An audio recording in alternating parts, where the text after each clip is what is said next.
Welcome back to another episode of Health Insurance Unraveled. My name is Travis Stallman. I'm a licensed Medicare broker. Today we are doing our Monday annual Q&As. So once again, these are just some general questions that I typically receive when I talk to individuals who are either new to Medicare or who have been on Medicare for quite a while, and they just have a common question that they may think isn't so common, but it's a question I get quite a few times throughout my tenure as working with different Medicare recipients. So let's begin. The general enrollment period, I have this listed up here. Basically, what that means, that's delayed Part B, essentially. So let's say you decided when you turned 65, you got Medicare Part A. You didn't want Medicare Part B for whatever reason. You were employed, you couldn't afford the monthly premium for it. Whatever reason it was, you didn't have Medicare Part B. Well, they have what's known as the general enrollment period. So if you don't have any type of life-changing circumstances, you lose employer coverage, you move, you receive disability, you are getting Medicaid through your state, things like that, and you just want to get Medicare Part B, you already have Part A, but you don't have Part B yet, that's where the general enrollment period comes in. That runs January 1st through the 31st of March. Basically, at any point during that time, you can contact your Social Security office. You can go to 1 800 772 1213. That's the phone number for Social Security. Apply for Medicare Part B through there. Let them know that it's the general enrollment and period that you would like to utilize. Otherwise, if you have a broker or a agent that you trust, reach out to them and they can help you submit that form. There are ways to do it online as well. I recommend either filling out the form online with a licensed professional or contacting your Social Security office and doing it that way, just to make sure that you get everything taken care of. If you do use the general enrollment period between January and March, your Medicare Part B will start July the 1st. Typically, that is when the general enrollment period goes into effect. The effective date for that Part B will be the 1st of July. If you do have some type of special circumstance, once again, you lose employer coverage, you're in your initial election period where you just turned 65, there's other ways to get Medicare Part B started the first of the next month. In this particular case, this is for individuals who did not take Part B when they were entitled to it and they don't have a special election period. So once again, January 1st through March 31st. If you do need Medicare Part B, that is the time. We are right now in the middle of that time frame. If you need help finding the correct form for that, reach out to myself, whoever you trust with your Medicare information, and they'll be able to assist you with getting that going.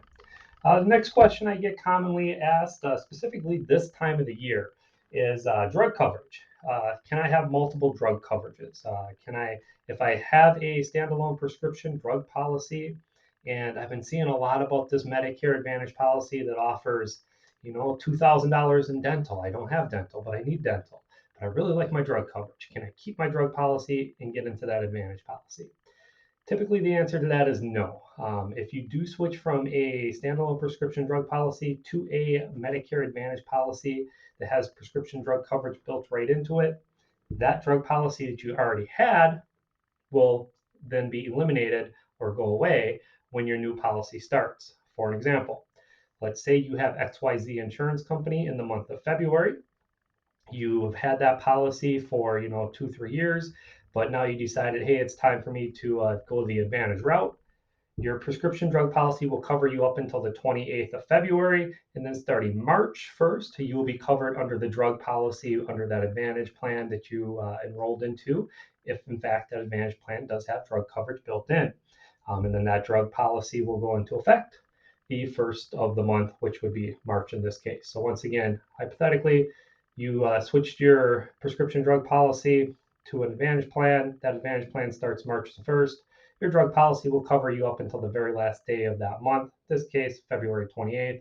And then your Advantage plan and their drug benefits will start up March the 1st. You will not use your old insurance card, which brings me down to the next category here. ID cards. Very important. I've been getting a lot of calls the last month or so. I went to my doctor and they said that I didn't have insurance. I went to my pharmacy and they billed me for the cost of the medication instead of billing my insurance. Simply asked them, well, did you give them your new insurance card? Nine times out of 10, they're like, I didn't know I needed to do that. If you do switch your insurance policy during the annual enrollment period that ran October through December, your new policy started in January. Your doctors, your pharmacies, they don't know that you got a new insurance policy. All they know is, hey, you don't have your old one. So it is your responsibility as the Medicare beneficiary to make sure that you give your doctor's office, your physicians, your hospital, your clinic, your therapist, your dentist, your vision doctor, your pharmacy, anybody who you utilize your insurance with, make sure that they have your new insurance card information on file so that they are being billed correctly, so that you're not being charged extra co-pays or co-insurances or charged the outright amount when you shouldn't be charged that amount because you have an insurance plan. So once again, ID cards very important. Make sure that you're giving them to your doctors in 2023 for your 23 plan and not just run over that 2022 policy. If you kept the same plan from last year this year, typically that's not a problem.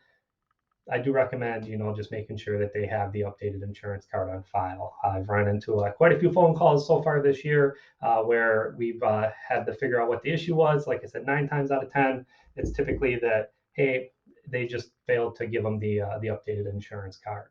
If for whatever reason you have not received your updated insurance card, you can contact the customer service team of whatever carrier it is that you utilize. Contact your agent, your broker. Typically, myself, I can order ID cards for my clients right through different portals for different carriers. So then you don't have to sit on hold and talk to a customer service representative. So if you do use an agent or a broker, see if they can order you a new ID card if you do need a new ID card. So a quick recap here. The general enrollment period, specifically for those individuals who did not take Medicare Part B when they first became eligible for it, that runs January 1st through March 31st. The effective date for that Part B will be then July the 1st. There are special elections out there that allows you to get that a little bit sooner. But once again, January through March 31st is the general enrollment period for those looking for Medicare Part B.